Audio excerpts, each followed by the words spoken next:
when I was in elementary school, I attended an independent African-centered school on the south side of Chicago. Ooh, girl. Right, called New Concept Development Center. That school is a part of my identity. I wanted to pass that on to my children. Because that school, at maybe, 4, 5, 6, 7 years old, those teachers poured into us and let us know we could do anything. And so even now as a statistician, I use that as my foundation. I wanted to somehow recreate the 80s and give that to my children. And being in Hartford, it was a challenge, but there was really no other choice other than Jumoke, to tell you the truth. There really wasn't any other option for me. I think it really is about the founder, Thelma Ellis Dickerson. She founded Jumoke in her 70s, and she decided that rather than be on the Hartford School Board, she wanted to have an immediate impact on the children.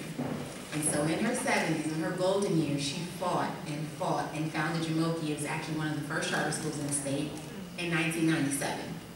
So that passion that she had really still is a main, I guess, has a really big impact on the way the school operates today. So that's the real, I think, beauty of Jumoke. Jumoke is really a pillar of the Hartford community on the north end. There are people who live in Bloomfield who really appreciate the fact that the children at Jumoke can perform and are just as educated and articulate as any other child, So I think that along with Mrs. Dickerson's vision, she created Jumoke, which loosely translates to a child is loved in Yoruba. And so I think the adults in the building, the faculty and staff there, they teach with love, they discipline with love. I've gotten phone calls that say, hey, your son was doing such and such. And I'm like, oh my gosh, what did he do? But they don't demonize him. They don't make it seem that, he's going to be this bad person forever. They understand that he's a child. Mm-hmm. They understand his humanity. They uplift his humanity. And they say to him, you can do better.